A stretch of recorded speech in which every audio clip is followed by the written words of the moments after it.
Assalamualaikum warahmatullahi wabarakatuh. Berjumpa lagi dengan saya di channel Sahabat Matematika. Yang edisi kali ini kita akan melanjutkan pembahasan soal-soal terkait pola konfigurasi objek. Tetap semangat untuk meraih prestasi yang lebih baik. Karena ada satu ungkapan, cita-cita tanpa usaha adalah bohong, dan usaha tanpa doa adalah sombong. Karena itu tetap semangat untuk belajar dan jangan lupa berdoa, karena orang itu hebat bukan karena dia hebat, tapi karena Tuhan Allah Subhanahu wa Ta'ala yang menjadikan dia hebat. Bersama channel Sahabat Matematika, mari kita ikuti pembahasan pada edisi kali ini. Namun jangan lupa, jika tombol subscribe Anda masih berwarna merah, ditekan, dan juga tombol loncengnya agar Anda selalu mendapatkan notifikasi dari channel Sahabat Matematika untuk unggahan video-video kami yang terbaru. Kita lanjutkan untuk pembahasan soal pola konfigurasi objek.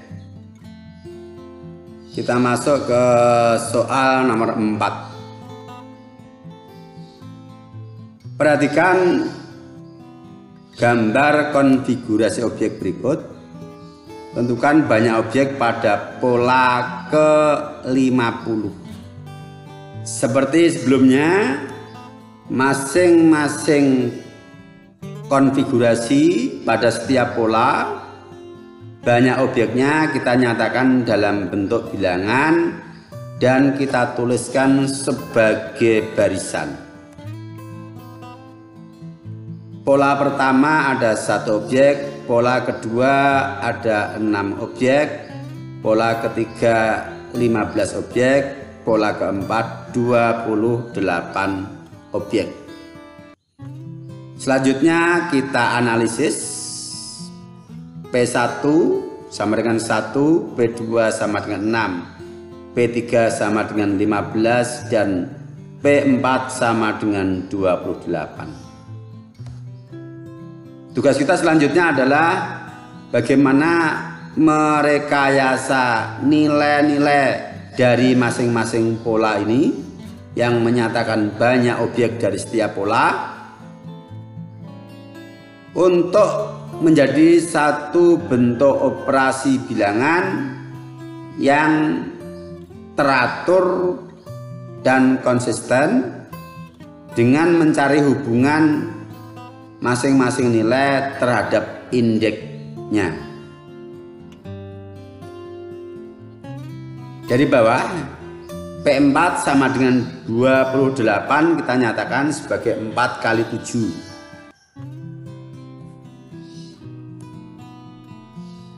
15 kita nyatakan sebagai 3 kali 5. 6 kita nyatakan sebagai 2 kali 3. Dan 1 kita nyatakan sebagai 1 kali 1.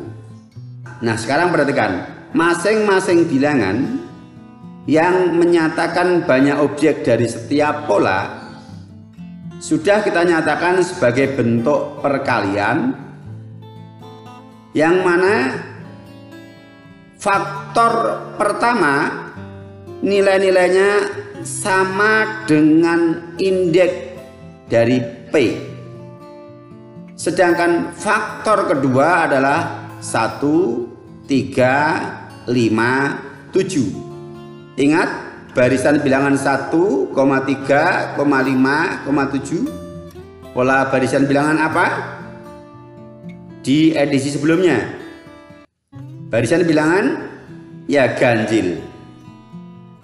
Dan tentu kita masih ingat, pola bilangan ganjil itu adalah 2 kali indeks dikurangi 1. Maka 1, 3, 5, 7 ini kita nyatakan sebagai bentuk operasi bilangan 2 kali indeks dikurangi 1. Ini satu faktor yang depan, faktor yang belakang yang warna kuning kita nyatakan 2 indeks dikurangi 1. 2 kali 1 kurangi 1. 2 kali 3 berarti 2 kali dalam kurung 2 kali bilangan indeks dikurangi 1. 2 kali 2 min 1. 3 kali 5. 5-nya kita nyatakan sebagai 2 kali bilangan indeks dikurangi 1. Indeksnya 3.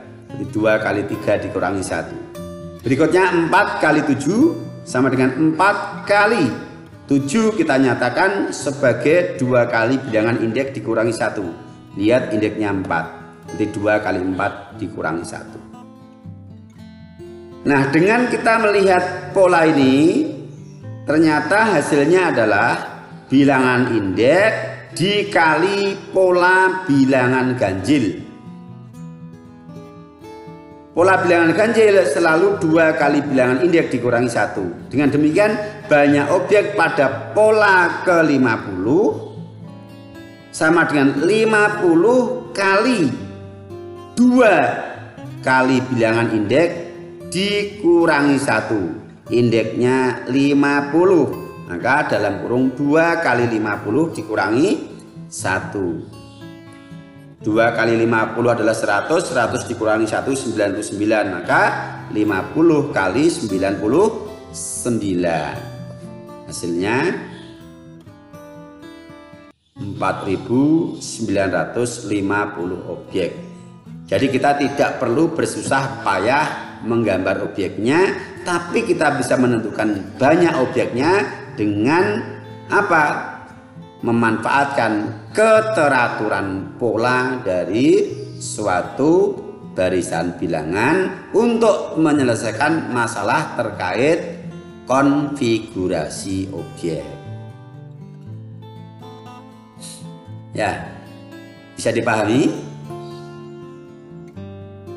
Baik, kita lanjutkan untuk soal nomor 5. Ya, perhatikan gambar konfigurasi berikut. Tentukan banyak objek pada pola ke-25. Nah, dulu pada waktu kita pembahasan materi pernah kita sajikan soal yang mirip semacam ini. Hanya saja banyak objeknya dari setiap pola berbeda. Tapi bentuknya ada kemiripan. Mirip bangun apa? Ya, persegi panjang kan dulu. Ini juga menyerupai bangun persegi panjang. Ya sudah, kita analisis.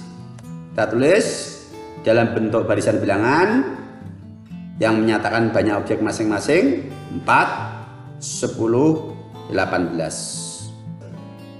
Nah, sekarang kita analisis nilai-nilai setiap suku yang menyatakan banyak objek dari masing-masing pola.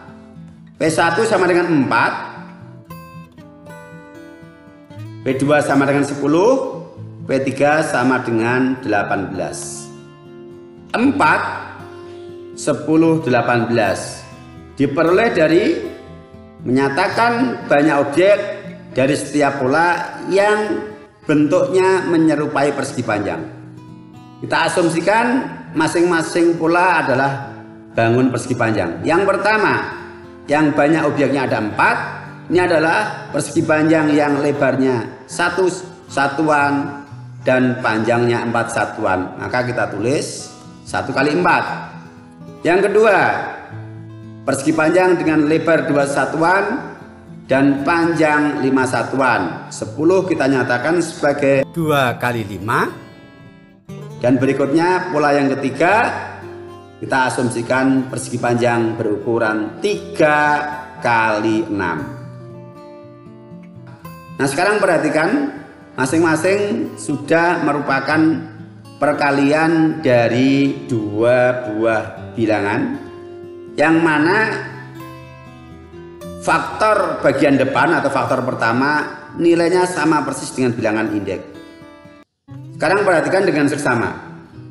Ketika faktor pertama yang menyatakan bilangan indeks itu 1, faktor kedua 4. Ketika faktor yang pertama 2, faktor yang kedua 5.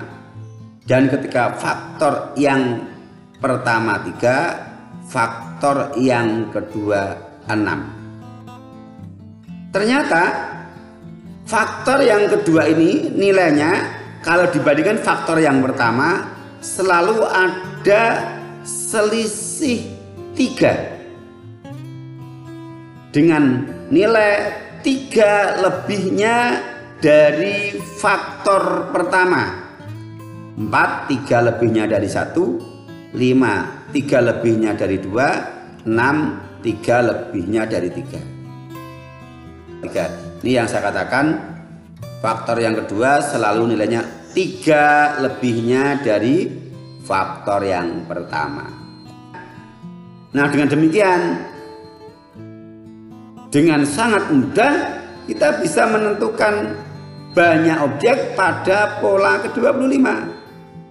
Pola ke-25 itu kalau kita nyatakan sebagai simbol seperti ini P25, maka kita tulis banyak objek pada pola ke-25 sama dengan 25 dikali 3 lebihnya dari 25. Atau 25 kali 28 sama dengan 700 objek. Nah, kita tidak bisa bayangkan kan kalau harus menggambar pola ke-25 sebanyak 700 objek. Nah, matematika selalu memberikan kemudahan demi kemudahan karena di dalam matematika ada keteraturan. Kita lanjut untuk soal nomor 6. Perhatikan gambar konfigurasi berikut. Tentukan banyak segitiga satuan pada pola ke N. Jadi rumus banyak segitiga satuan pada pola ke N. Seperti biasa, banyak segitiga satuan dari masing-masing pola kita nyatakan dalam bentuk bilangan dan kita tulis sebagai barisan bilangan. Ada 2 segitiga, kemudian di sini ada 8, 1, 2, 3, 4, 5, 6, 7, 8. Ada 8 segitiga satuan dan di sini ada 18 segitiga satuan. Selanjutnya kita analisis P1, P2, P3. P1 sama dengan 2, P2 sama dengan 8, P3 sama dengan 18. Kita cari hubungan antara 1 dengan 2, 2 dengan 8, 3 dengan 18. 1 menjadi 2, 2 menjadi 8, 3 menjadi 16. Perhatikan, ini bentuk pohon faktor. 2 kali 9, 2 kali 4, 2 kali 1.